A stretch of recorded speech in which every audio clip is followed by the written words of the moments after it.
आवारा है, अगर पति आवारा है। नमस्कार, आपके साथ मैं रीना झा बालियान। आज हम जिस विषय पर बात करने वाले हैं, शायद आप में से कुछ लोग इसे पसंद करें और कुछ लोग ना पसंद करें, क्योंकि आज का मुद्दा ही कुछ ऐसा है जिसे सुनकर शायद कुछ लोग असहज महसूस करने लगे। और यही सच्चाई है हमारे समाज की भी, कि जहां सेक्स या सेक्स एजुकेशन की बात होने लगती है, लोग अपनी आंखें चुराने लगते हैं और चेहरा छुपाने लगते हैं, जैसे मानो कि न जाने कौन सा गुनाह कर दिया हो। अब देखिए, पूरा मामला क्या है, विस्तार से बताएंगे आपको। देखिए, हमारे देश में कभी सरकार को जगाने के लिए तो कभी समाज के लोगों को जगाने के लिए अलग अलग स्लोगन, अलग अलग नारे का इस्तेमाल किया जाता है। कभी कुछ नारे साधारण होते हैं, सिंपल होते हैं, तो कभी कुछ बोल्ड हो जाते हैं, जिस पर चर्चा शुरू हो जाती है। अब बिहार के समस्तीपुर में भी कुछ ऐसा ही हुआ, जहां मेडिकल की छात्राओं ने ऐसे नारे लगाए जिसे सुनकर शायद मर्द शर्मा जाए। दरअसल विश्व एड्स दिवस पर बिहार के समस्तीपुर में जेएनएम की छात्राओं ने अस्पताल से सड़क तक एक रैली निकाली और हाथ में एक तख्ती लेकर ऐसे बोल्ड नारे लगाए कि सुनने वालों के होश उड़ गए। पति आवारा है, अगर पति आवारा है, परदेश नहीं जाना बलम जी, परदेश नहीं जाना बलम जी, अगर पति आवारा हो, अगर पति आवारा हो। छात्राओं ने नारा लगाया कि अगर पति आवारा हो, कॉन्डम ही सहारा हो। दूसरा नारा लगाया, परदेश नहीं जाना बलम जी, एड्स न लाना बलम जी। ये तंज भरे नारे जो समाज में चर्चा का विषय बन गए हैं। समस्तीपुर सदर अस्पताल से छात्राओं की रैली में हाथ में लाल रिबन, रंग बिरंगे पोस्टर और मुंह पर बेबाकी साफ झलक रही थी। छात्राओं द्वारा लगाए जा रहे ये नारे सिर्फ मजाक नहीं थे, बल्कि सीधा संदेश दिया जा रहा था कि पति अगर बाहर कमाने जाता है, विदेश जाता है, तो वहां से सिर्फ पैसा ही लाए, बीमारी ना लाए। इसके लिए घर की महिलाओं को शर्म छोड़कर समझदारी से जिंदगी जीना चाहिए। छात्राओं की इस रैली को अस्पताल प्रशासन, डॉक्टर्स और स्वास्थ्य कर्मियों की मौजूदगी ने एक बड़े आंदोलन का रूप दे दिया। अब इसकी चर्चा चारों तरफ होने लगी है। छात्राओं के इस नारे को सुनकर लोग अलग अलग धड़ों में बंटते नजर आ रहे हैं। कुछ लोग इसे बेशर्मी की हद बता रहे हैं, तो कुछ लोग इसे अश्लील बता रहे हैं, तो वहीं कुछ लोग समाज में सेक्स एजुकेशन के लिए उठाया गया एक जरूरी कदम बता रहे हैं। इस रैली के दौरान छात्राओं ने साफ कहा कि एड्स कोई गाली नहीं है, ये बीमारी है और इसका इलाज भी संभव है। इसके इलाज के लिए सबसे अधिक सावधानी और जागरूकता ही जरूरी है। वहीं छात्राओं के इन नारों ने साबित कर दिया कि बिहार में भी अब लोग इस विषय पर खुलकर बोलने को तैयार हो गए हैं। हमारे समाज में सेक्स एजुकेशन को लेकर खुलकर बात करने से भी लोग कतराते हैं। कई स्कूलों में टीचर्स बच्चों को इस विषय पर पढ़ाने से भी कतराते हैं।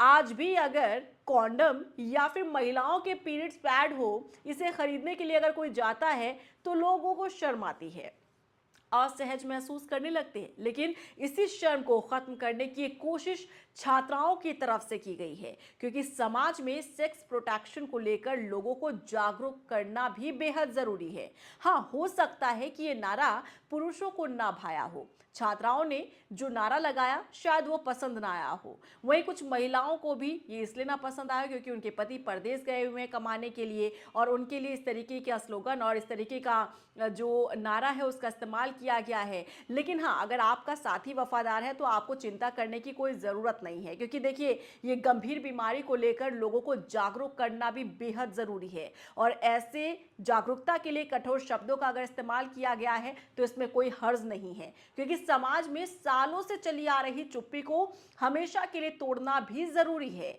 एड्स से बचने के लिए जागरूकता रैलियां हर साल निकाली जाती है, आप भी जानते हैं इस बात को। साधारण शब्दों के साथ नारे भी लगाए जाते हैं, लेकिन ना तो उस पर कोई चर्चा होती है और ना ही लोग उसे लेकर गंभीर नजर आते हैं। लेकिन क्योंकि इस बार जो छात्राओं ने नारे लगाए हैं, उन नारों में शब्द तीखे हैं, कड़वे हैं, और इसीलिए ये असरदार हैं। क्योंकि कभी कभी आपको बदलाव लाने के लिए कुछ रफ एंड टफ इस्तेमाल करना पड़ता है और इन्हीं टफ शब्दों का इस्तेमाल, कठोर शब्दों का इस्तेमाल ये छात्राएं भी करती नजर आई ताकि लोग इसे सुने और इसका असर समाज में नजर आए। आपका इसे लेकर क्या रिएक्शन है? क्या सोचते हैं आप? क्या वाकई में ये जो नारा है ये अश्लीलता को फैलाने वाला नारा है, या फिर वाकई में कभी कभी हमें बदलाव लाने के लिए ऐसे कठोर शब्दों का सहारा लेना पड़ता है, जैसा कि समस्तीपुर में इन छात्राओं ने किया। हालांकि इन दिनों अब ये चर्चा का विषय बन गया है, लोग इसे बेशर्मी की हद भी बता रहे हैं, अश्लीलता बता रहे हैं, लेकिन वहीं कुछ लोग सोशल मीडिया पर सपोर्ट में भी आए हैं। कुछ लोग कह रहे हैं कि भैया बदलाव करने के लिए और लोगों को समझाने के लिए सेक्स के बारे में, प्रोटेक्शन के बारे में और सेक्स एजुकेशन को लेकर बात करना ज़रूरी है, क्योंकि हमारे समाज में इन विषयों पर बात नहीं की जाती है। लोग छुपाते हैं, कतराते हैं बात करने से। लेकिन अगर इन छात्राओं ने कोशिश की है, एड्स से बचाव के लिए अगर ये शब्द इस्तेमाल किए गए हैं तो इसमें कोई हर्ज नहीं है। आपको क्या लगता है, क्या वाकई में ये शब्द असरदार है? क्या इसकी ज़रूरत थी, या फिर बेफिजूल में इन छात्राओं ने ऐसे शब्दों का इस्तेमाल किया जिसे अब तूल दिया जा रहा है और चर्चा का विषय बनाया जा रहा है?